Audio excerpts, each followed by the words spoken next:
Hello! Good afternoon, all the grade 6 science learners from Luzon, Visayas, and Mindanao. A blessed summer Monday morning, grade 6 learners from Luzon, Visayas, and Mindanao. Once again, we will start our lesson for today for the quarter 3, week 6. Are you ready, kids? Let's go!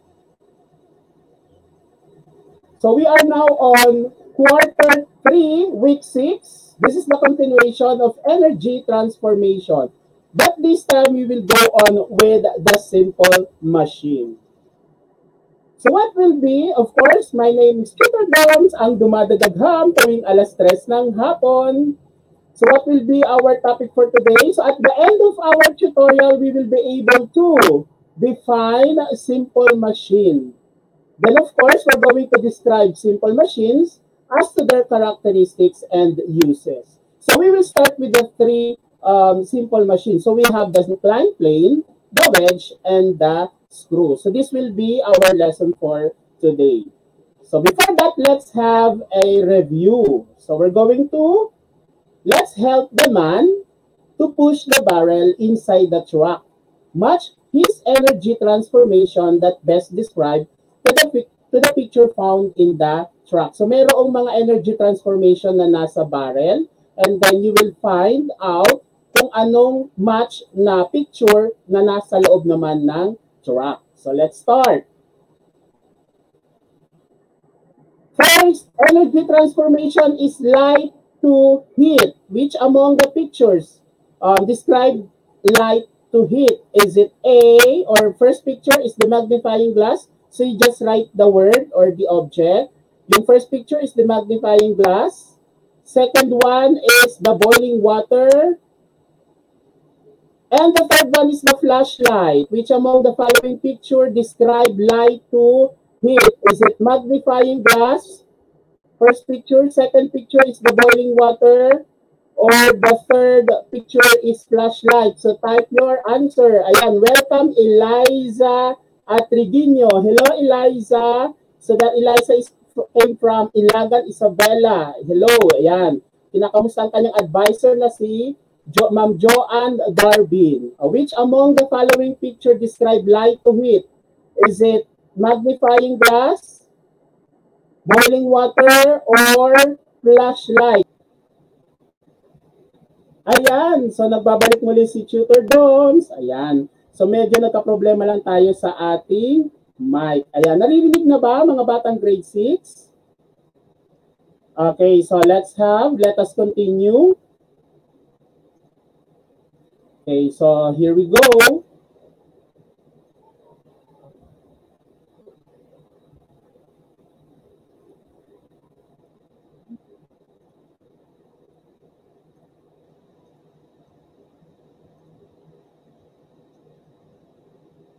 Ayan, nakikita na kaya ng mga batang grade 6 ang ating presentation? Ayan, kita na. So, once again, so let us have a review. So, we're going to help the man to push the barrel inside the truck. So, we're going to match his energy transformation. So, we have the first energy transformation is the light to heat. So, we have the magnifying glass, the boiling water, and the flashlight. So, the answer is it's a magnifying glass. So when we say magnifying glass, that is light to heat. Next, number 2. So first is electricity to light. Which among the picture represents electricity to light? Is it the headphone, the lampshade, or the solar panel? Electricity to light. Again, we have the headphone, the lampshade, or the solar panel. So please type your answer. So we are now on number 2. So thank you so much, Carl Baliwas. Hello, nandiyan ulit si Carl. Thank you, Carl, for your answer. For number 2 natin, electricity to light. Is it headphone, lampshade, or solar panel? And the answer for this is, it's a lampshade. Electricity to light. Next, let's go on with number 3. Sound to electricity. Which among the following represent or describe sound to electricity? Is it mirror, The lighter or the microphone? Again, is it the mirror, lighter, or a microphone? Okay, so once again, so the answer for this is it's a microphone. Yan. So ayusin ko lang aking mic kasi medyo mahina or medyo gumagaragal ang aking mic. So stop ko muna ang aking presentation.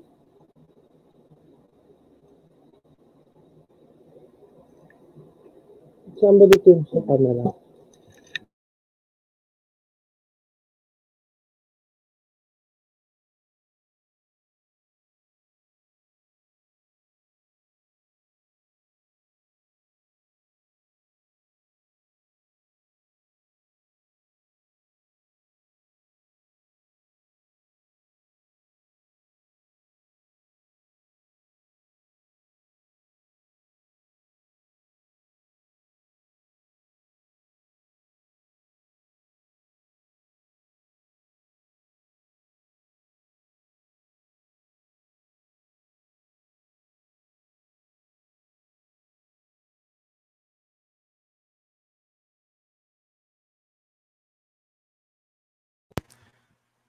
Hello! Ayan, bumabalik uli ang aking sound para marinig ng lahat. Okay? So okay na ba ang aking sound? So let's continue.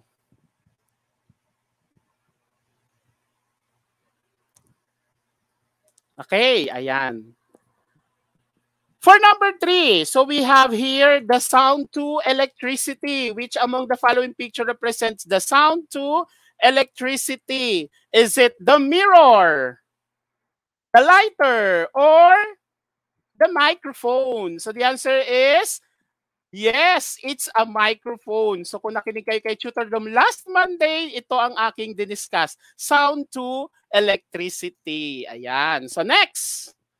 Very good, Sibman. So naitulak niya ang barrel having the sound to electricity. So that is the microphone. Okay, next. We have another one. Electricity to sound. Which among the following picture describe electricity to sound? Is it the lampshade, the solar panel, or the headphone? Electricity to sound. Is it the lampshade, the solar panel, or the headphone? Ayan. So tingin tayo sa ating mga participant ng Batang Grade 6. Thank you so much, Elise. Ayan, nandiyan si Elise sa ating participants for this day. Ayan, maraming salamat. Nandiyan din si Car Baliwa, si Roxy. Hello, Roxy, ang ating mga na-feature na batang scientists. And the answer for this is electricity to sound. Very good. So that is the headphone. So when we use headphone, that is electricity to sound. Next, we have heat to light. Which among the following pictures describe the heat to light? Is it the boiling water, the flashlight, or the lighter? Which among the following picture describe the heat to light? Is it boiling water, the flashlight, or the lighter? So may I see kung sino yung mga nakatama sa ating si Janelle Diogracias. Hello, Janelle from Isabela din. Thank you so much, Janelle Diogracias. Ayan. So thank you din kay Angel Velasco. Hello, Angel. Thank you for watching. So the answer for this heat to light is yes, the lighter. That is heat to light. Okay, next. For number 6, review. Which of the following are the simple machine? O yan, nag-shift tayo sa ating special question. Which of the following are the simple machine? Is it a piece of wood? Ayan, isang peraso ng wood. Or itong screw. Ayan, so meron tayong screw na nakitang picture. Or itong knife. Ayan, which of the following are the simple machine? Is it the piece of wood? Yung parang kahoy na yan. So yan, yan yung ginagamit ni man to push the barrel. Or the bolt and nut and the screw. And the knife. So please type your answer for number 6. Ayan, si Kevin Dalumtap. Hello, Kevin. Ayan, very good si Kevin na.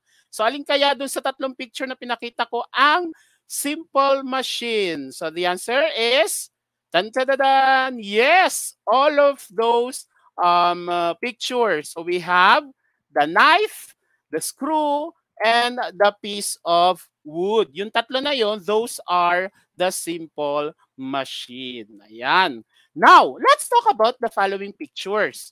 So we have here, picture 1 is the round wood or a piece of wood. We have the picture 2, yung knife. And the picture 3 is the screw, the bolt and nut screw, or the screw and bolt and nut. So these are the 3 pictures na ating pinakita for question number 6. Did you know that this object were categorized as machine? So machine ang tawag natin dyan. Paano kaya naging machine? Yung kutsilyo, yung piraso ng kahoy, and then yung screw. So let's find out.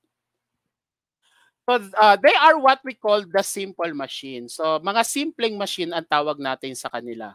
So what is a machine? So first we're going to define what is a machine. Of course, when we say machine, machine is an apparatus using or applying mechanical power and having several parts.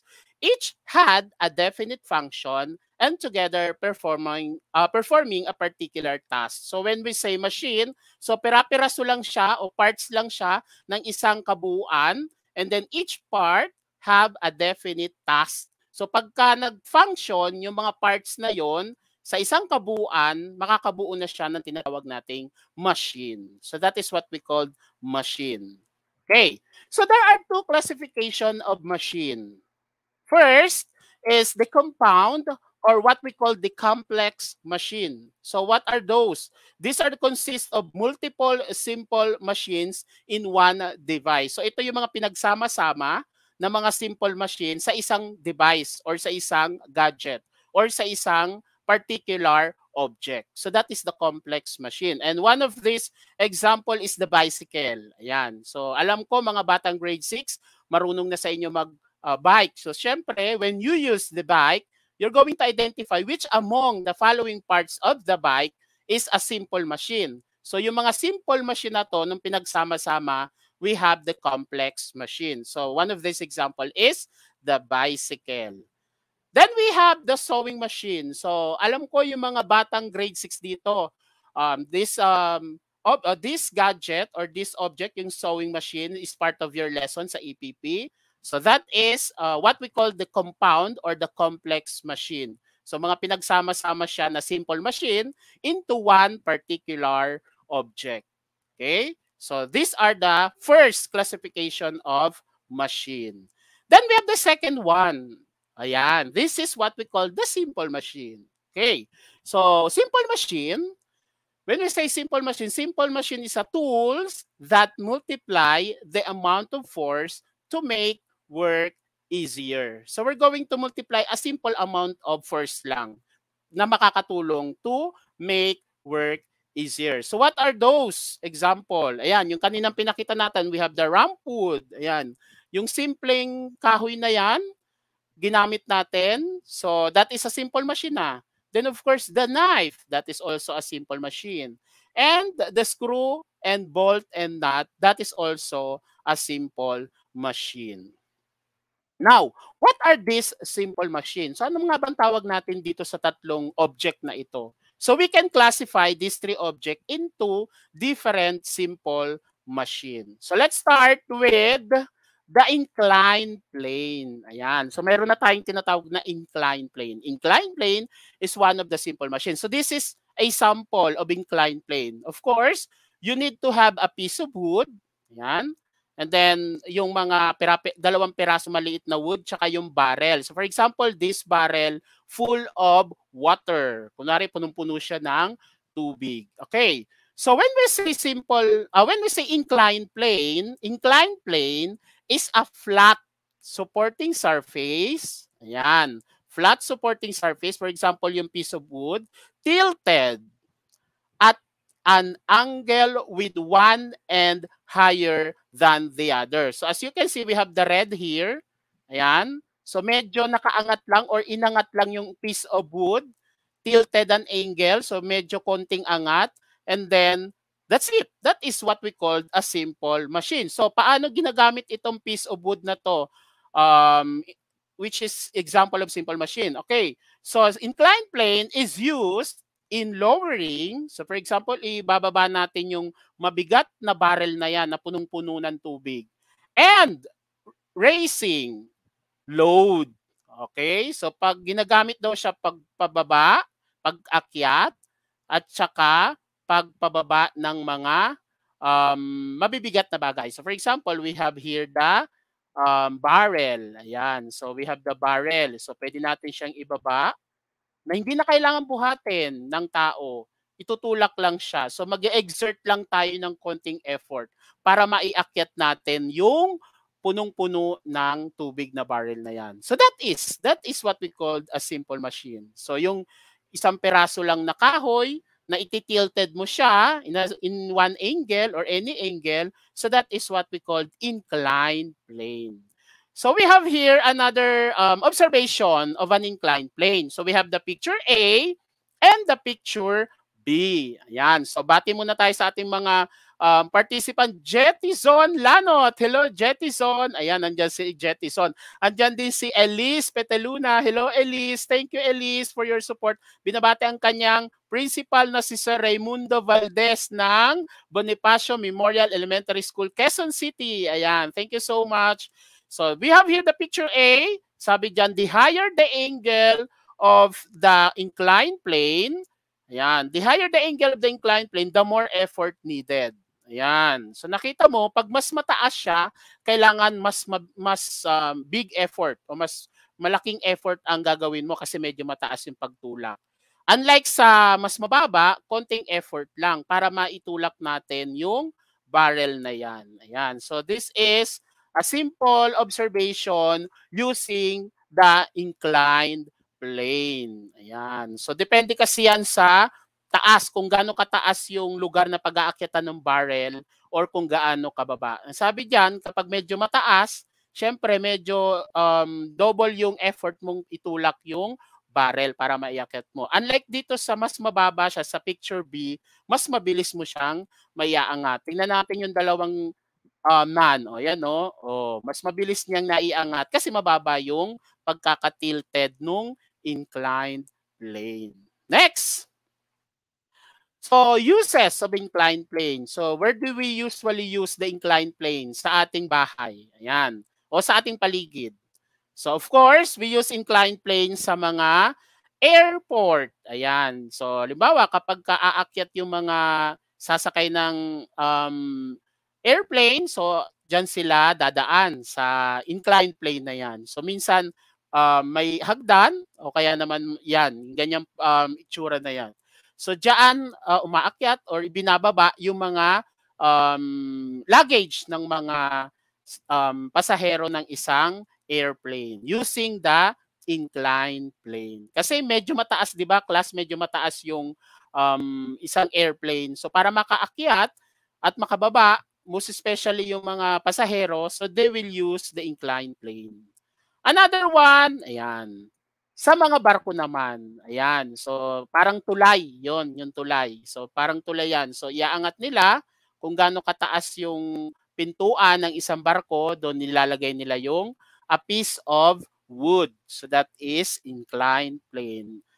So, that is an example of inclined plane. Another thing, yung kaninang picture natin, ayan. So, kung ang isang object or isang box, isang mabigat na box, so kung iaakyat sa truck, they will use inclined plane. Hindi na kailangan buhatin ng mga driver o ng sino man para iakyat yung isang malaking box na yon. They will use the inclined plane. So inclined plane is an example of simple machine. Okay, next. So that's it. That is inclined plane. So now, inclined plane in our daily living. Ayan. So we use, yes, the stairs. Stairs is an example of inclined plane. So alam ko ito din, yung mga ating mga kids, mga batang grade 6, kung tayo ay nasa face-to-face, alam ko yung mga school natin may mga ganitong playground. So they will use the stairs and then pakaakyat, nagpapadulas yung mga bata. Yan. So that is an example of inclined plane. So this one, yung stairs, is an inclined plane, same as yung padulasan. Inclined plane din yan. Okay? So that is inclined plane in our daily living. So now let's proceed to the wedge. So wedge. So it is a double inclined plane. So wedge is a double inclined plane. So we have the double inclined plane that is sharpened to an end. Ayan. So nakita nyo may tusok or merong talim dun sa dulo. Yan yung binilugan ko na yan. So that is what we call the wedge. So ano naman o where do we usually use the wedge? Wedge, it can be used to cut, lift, or hold an object. So ginagamit daw ito pang hiwa, pambuhat, at saka pang hold ng mga objects or any object. So let us talk about naman the wedge. Okay, so here are the example of the wedge. O yan, ano kaya yan? Yung hawak ni tatay. Okay, so that is the axe. Yes, very good. So sa dulo nun, ayan, yung part na to, ayan, that is what we call the wedge o yung talim ng isang axe. And this axe used for cutting of trees. Ayan, so mapapansin ninyo, so we use the axe, yung talim ng axe na yon para maputol yung isang malaking puno. Ayan. So, very good itong si tatay. So, pinuputol niya yung isang puno na yan. And then, so this picture represents use to separate object like cutting. So, pinapakita niya yung pagkakat using the wedge na nasa axe. Yan. So, for cutting. Another example ng wedge is this one, ayan, yung nail or pako. Bibilugan ko lang yung dulo ng pako. Yan yung wedge ng pako. Yan. So, saan naman ang gamit ng wedge ng pako na yan? Of course, to hold. Okay, so yan. Para hindi maghiwalay itong dalawang piece of wood, kailangan pakuin siya. Okay? So, yung dulo na yan o yung tulis na yan ng pako na yan, that is the wedge. Okay? So, wedge is used to hold. Okay? So to hold the object, two object. So use in holding an object in a place. So para hindi maghiwala yung dalawang piece of wood na yan, we use the wedge na nasa nail or nasa pako. So that is the wedge. Next, ito yung common wedge na ating nakikita sa loob ng bahay. Of course, the blade and the knife. Okay, so ito yung madalas na ginagamit ni nanay. So pag tayo gagamit nito, number 1, okay, kailangan mag-gabay ni nanay at ni tatay kapag gagamit tayo nito. Most especially the blade. So actually, ang blade hindi yan pwedeng gamitin ng mga bata. So kung gagamitin man siya, kailangan may guide ni nanay or ni tatay or kung sino mang nakakatandang kapatid. Ayan. So thank you so much kay Zayjan Kirionya. Hello, Zayjan. Ayan. So Michelle Mahirano, nandiyan din si Michelle Mahirano. Thank you so much. Mga batang grade 6 mula Luzon, Visayas, and Mindanao. Okay, so the thinner the wedge is, the lesser effort is needed to cut the object. So therefore, the thinner the wedge, the sharper it will be. So ano daw ibig sabihin nun? So mas manipis yung wedge, mas matalim or mas matalas. Tapos, for example, itong blade tsaka itong knife. So sa dalawa, alin na mas matalas or mas matalim? 'Di ba yung blade kasi mas manipis siya. So sabi rito, the thinner the wedge is, the lesser effort is needed. So kung gagamitin mo itong panghiwa ng for example, ng kamatis. So actually hindi naman ito ginagamit na panghiwa ng kamatis, pero if ever na nakita nyo si nanay walang kutsilyo, mas mabilis mahiwa kasi mas manipis yung kanyang wedge, itong blade na ito. Unlike dito sa knife. Pero usually, pagka gagamit tayo panghiwa ng kamatis or ng mga gulay, knife ang ginagamit natin. Ayan. So that is, the thinner the wedge is, the lesser effort is needed to cut an object. Okay. So, wedge in our daily living. So, ito naman yung gamit ng wedge natin. Of course, kanina, we use it to cut an object. Ayan. Scissor also, yung ating mga scissor, is also an example of wedge. Ayan. Pangkat naman siya ng paper. Ayan. Yung ating pako, ayan, pang-hold naman siya ng object. Pang-hold naman siya. And of course, ito yung madalas na ginagawa ni nanay sa kusina, panghiwa, yung knife. So, knife is an example of wedge. So, these are some example of wedge. So, marami pa tayong makikita or marami pa tayong nakikita sa paligid natin or sa loob ng bahay natin na example ng wedge. Trisha Monteadora. Hello, Trisha. Ayan. Andyan din si Aisa Janelle Clarine. Hello, Aisa Janelle. Thank you so much. Ayan. So nakikinig uli o nakikinig sila sa atin. Okay.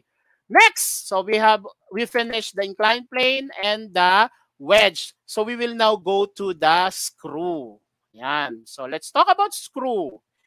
Ayan. So hindi pa rin siya nalayo kay inclined plane. Sabi rito, it is another modified inclined plane. So yung screw daw is another modified inclined plane used to wrap, so this is an inclined plane, used to wrap a cylinder, ayan, as wrap a cylinder. So merong nakapalupot sa kanya. Okay? So that is the screw. This is the description of the screw, yung meaning ng screw. It is another modified inclined plane used to wrap a cylinder. Okay, so here are the example.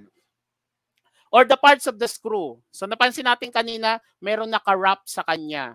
Okay, so ang tawag natin doon, so yung nakapalupot o nakapalibot, so when we have a screw, kung hihipuin natin yung screw, meron siyang uka-uka na tinatawag. Ang tawag natin doon is the pitch and the thread.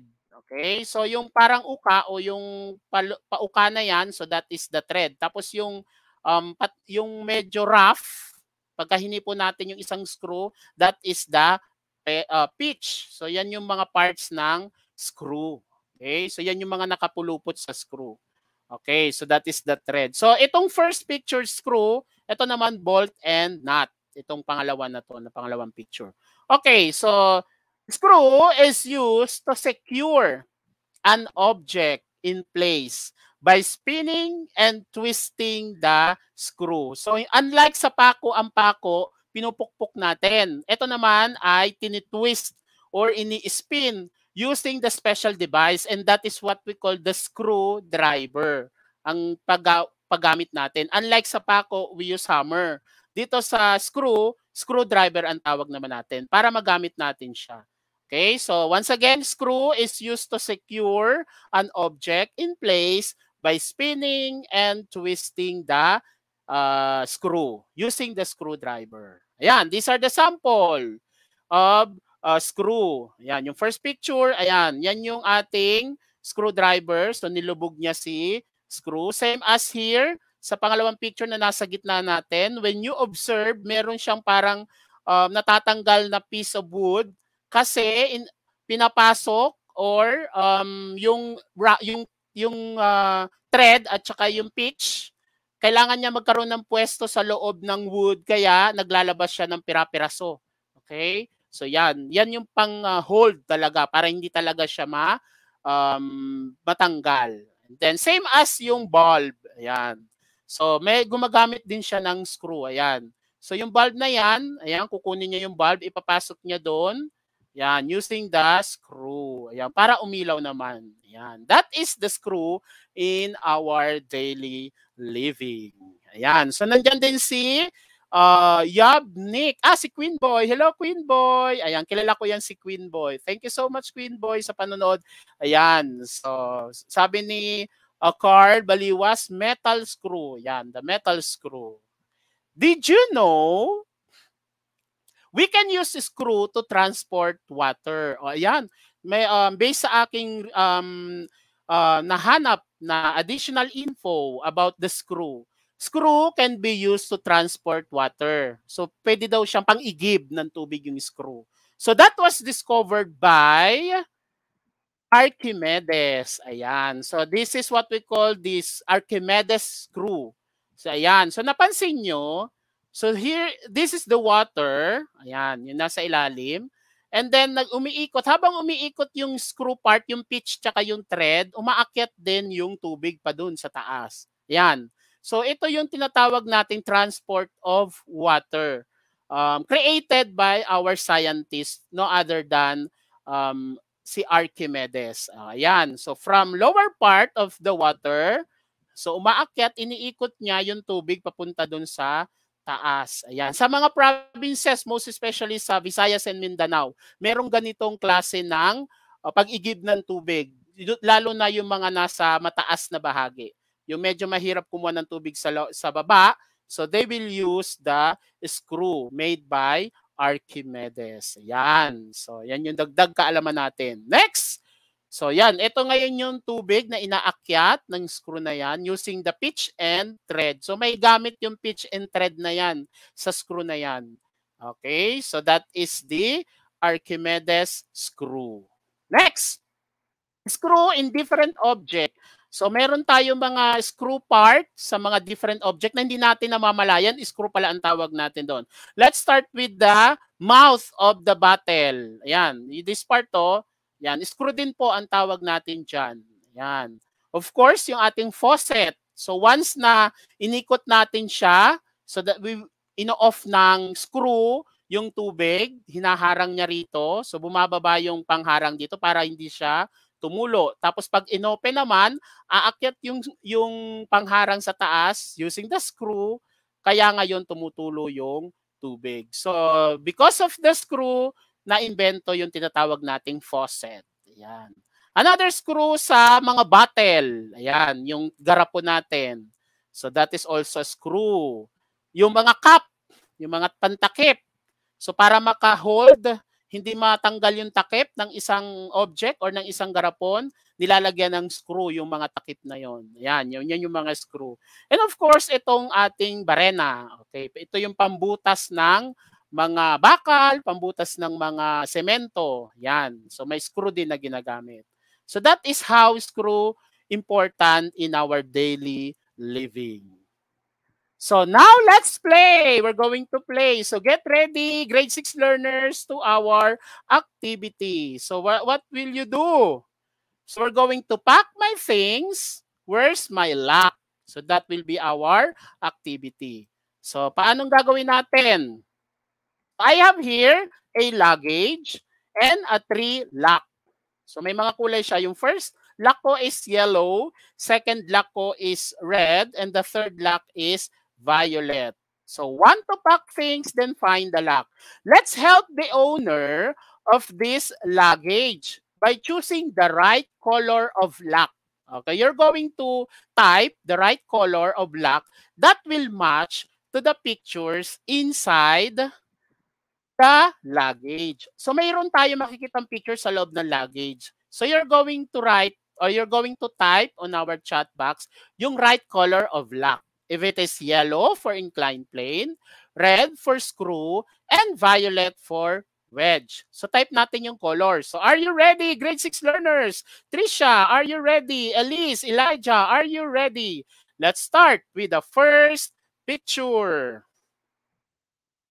So ready na ang ating mga kids? So let's start with number 1. Ano kaya ang laman ng ating first luggage? Count of 3. So we have 3, 2, 1. Tadan! Okay, so what do you think is kinds of simple machine is this? Yung nasa loob ng ating luggage. Is it on the yellow lock inclined plane? So please type the color of the lock. Red is for the screw, or violet for the wedge. Type your answer. You just type the number and the color of the lock. So nasa loob ng luggage ito. Ano kaya yan? Yung hagdan na yan? What kinds of simple machine yan? Sige, type natin sa ating message box for number 1. Anong kulay? O sabi ni Roxy, it's yellow. Sabi ni Elijah Ulpina, hello Elijah, yellow din daw. Ayan. So check natin, sino pa makakasagot? Ayan, si Elijah, sabi naman ni Elijah, it's violet daw sa number 1. So check natin, and the answer for this is, yes, it's yellow lock. So that is inclined plane. Ayan, so thank you so much si Kyle Tubaon. Hello Kyle, andyan din si Kyle Tubaon, active na active. Next, for number 2. Here we go. This is the picture inside the luggage. Ayan, the stairs. Kalain mo, naipasok niya sa loob ng luggage yung stairs. So what kinds of simple machine is this? On the yellow lock inclined plane, red lock screw, or violet lock wedge for number 2. Type your answer. Isha de la Cruz. Hello, Isha. Kim Kapispisan. Hello, Kim. Ayan, nandiyan yung ating mga batang grade 6.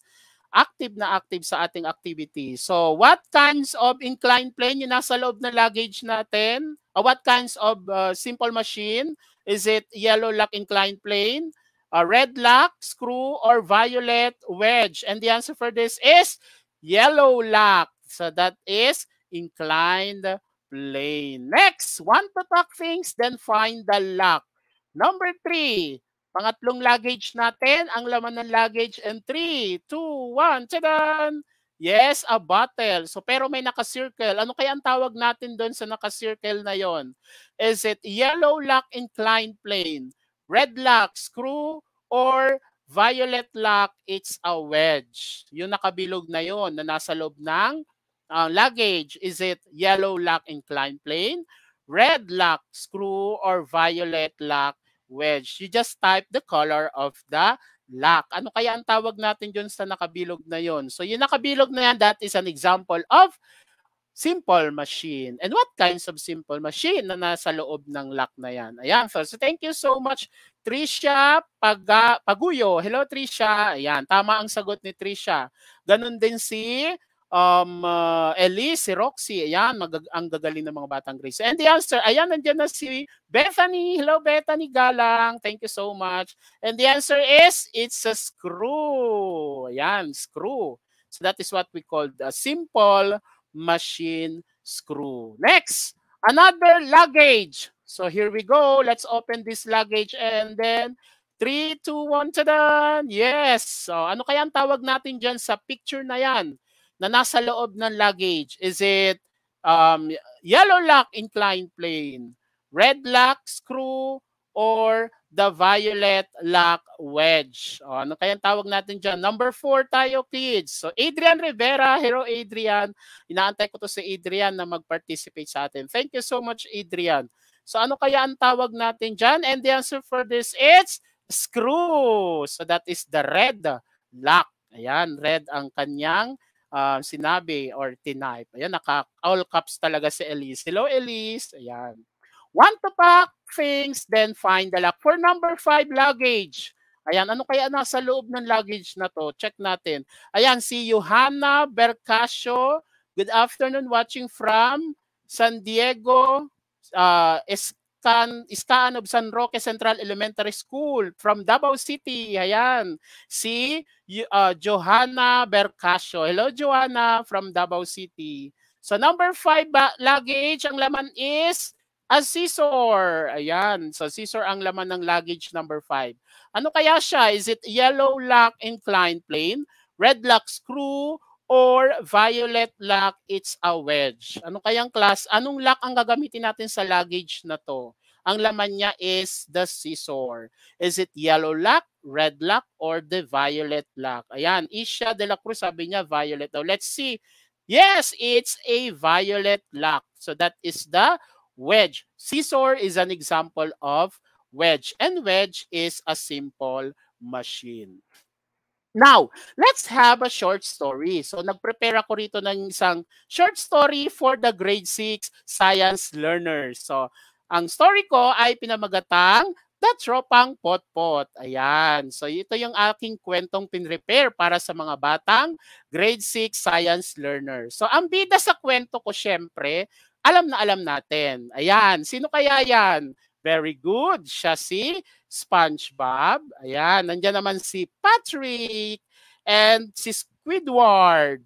And then si Sandy. So yan yung ating gagamitin sa aking kwento na pinamagatang Tropang Potpot. So dahil Tropang Potpot sila, papalitan natin ang mga names nila. So let's start with Squidward. Si Squidward siya si Ini sa kwento ko.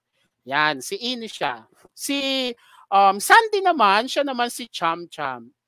Siyempre, ang bida sa Tropang Potpot, si SpongeBob, siya naman si Elf.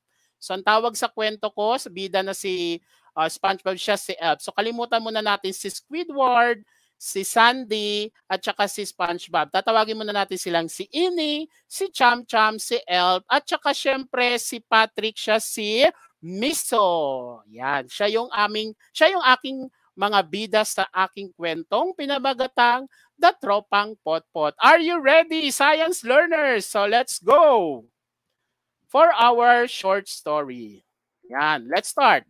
In a garden with many plants can be seen a group of friends, namely Elf, Miso, Ini, and Cham Cham. Ayan, so sila yung aking bida sa kwento ko. Ang aking kwento ay The Tropang Potpot. So we have Ini, Cham Cham, Elf, and Miso. One day, we saw these friends very busy and eager to elevate a box filled with stones on a higher place to serve as the barricade for the fence. So meron silang mga malalaking bato. Ayan, no, binabantayan ni Squidward. So namumroblema ngayon si Squidward, paano niya iaakyat doon sa mataas na part na yan? O nagsuggest si Miso, ang sabi ni Miso, gamit tayo ng axe or the wedge, sabi niya, para maiakyat natin yung box filled with stones. Pero natawa ngayon si Elf. Sabi ni Elf, bakit hindi natin gamitin itong piece of wood, sabi niya. So dumating ngayon si Cham Cham. Okay, so natawa ngayon si Cham Cham doon sa dalawa. So alin kaya sa kanila ang tama na gagamitin ni Squidward para maiakyat niya yung box filled with stones? So type tayo sa ating message box, is it a piece of wood, sabi ni Elf, or an axe, sabi naman ni Miso. Ayan, so tingin tayo sa atin. Darren Tamayaw Lakiste. Hello, Darren. Thank you. Si Darren ay taga Isabela. Ayan. In Bangkero Integrated School, Isabela. Si Darren. Hello, Darren. Ayan. So, ang sabi ni Cham Cham, syempre, ang gagamitin natin para maiakyat yung box filled with stone is inclined plane, sabi niya. So, ang inclined plane dito sa dalawa, of course, etong kay Elf. O, diba? So si Elf ang nanalo sa decision ni Cham Cham. Okay, next. O, ito na naman. Not so far away, we can see Elf and Miso busy making signboard to warn the passers-by. Ayan, sila na naman uli. Yun ang problema. Okay, so meron nakita si Elf na bilog doon. Ano kaya ang gagamitin to make the signboard properly posted? So talaga nakadikit siya, hindi siya gagalaw. Sabi naman ni Elf, gagamit ng screw. Yan, sabi ni Elf. Pero sabi ni Miso, no, we're going to use the knife. O yan, alin kaya sa dalawa may tama para mailagay doon sa butas na yon na may bilog na red. Ayan. So type tayo sa ating chat. Sa sino kaya may tama? Si Elf ba ang sabi niya lagyan ng screw, or si Miso na sabi niya lagyan ng kutsilyo? Yan. So ang tawag natin dyan is the screw. Which among the following is the screw, of course? Yes. Siyempre tama si Elf. Yung screw mismo. So yan na screw na yan yung ilalagay natin dun sa butas ng piece of wood na yan para hindi siya gumagalaw-galaw. Yan. Next, let's continue with our story. Later, the group of friends decided to refresh themselves with a very red, juicy watermelon and some juices. Ayan. So, yan naman, nagkita-kita naman uli yung mga tropang potpot. So, sabi niya, para mahati-hati nila yung watermelon, so kailangan nila ng wedge. O, sabi ni Miso, ay sabi muna ni Elf, eto yung wedge, sabi niya. Sabi naman ni Miso, no, this is the wedge. Yan. So, sino kaya sa kanilang dalawa ang tama? Yung bang hawak ni Elf na knife or yung hawak ni Miso na bolt and nut? Ayan. So, sino kaya? Si Elf ba or si Miso? Dito sa next question natin. Kasi sabi ni Cham Cham, wedge ang gamitin. O alin kaya dyan yung wedge? Is it the knife or the bolt and nut? Ayan. So, natutuwa si Elijah sa kwento. Of course, the correct answer is the knife. Siyempre, tama na naman uli si Elf. Ayan. So, wala nang correct answer si Miso. So, kailangan bumawi si Miso sa susunod na kwento. They restored their energy with a glass of very cold juice from a canister. Ayan. So, meron tayong garapon. So, after nilang hiwain yung watermelon, ayan, may binilugan ngayon na doon sa garapon. So, ano kaya ang tawag naman natin doon sa part ng garapon na yon? Ayan. Okay. So, sabi ni Elf, that's inclined plane, sabi niya. Sabi naman ni Miso, no, that is screw. Ayan. Sino kaya sa kanila ang tamang sagot? Ulitin natin ha. Sabi ni Elf, doon sa nakabilog ng garapon na that is inclined plane. Sabi niya. Sabi naman ni Miso, no, that is screw. So tingnan natin kung sino na may tama sa kanila. Ayan. So type your answer. Tingin tayo sa ating mga participants. Sino sa kanilang dalawa? Sabi ni Elf, it's inclined plane. And sabi naman ni Miso, that is screw. And the answer for this is that is screw. Ayan. So, very good. Binati ni Squidward si Miso dahil sa wakas na correct naman yung kanyang sagot. Now, a few moments, Elf asked his friend to reveal the real meaning of their names. So, may mga meaning pala yung kanilang mga pangalan.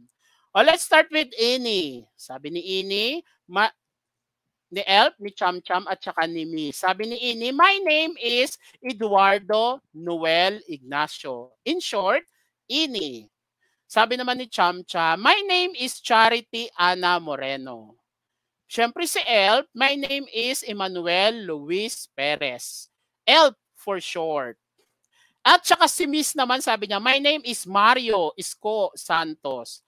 Miss for short. Ayan. So, yan yung kanilang mga real names. So, si Ini, Eduardo Noel Ignacio, si Cham Cham, Charity Ana Moreno, si Elf, Emmanuel Luis Perez, tsaka si Miso, or si Miss, that is Mario Isko Santos. Later, they discovered that their names formed the word Ini, Cham, Elf, and Miss. Ayan. So, kanilang pangalan, when we spelled out backward, so pagka-spell natin ng backward, yung Miss, ayan, yung Miss, so pagka binuo natin yung Miss, so that is Sim. Yung Elf naman, that is Paul. So we have the simple. Yung Cham, that is Ma.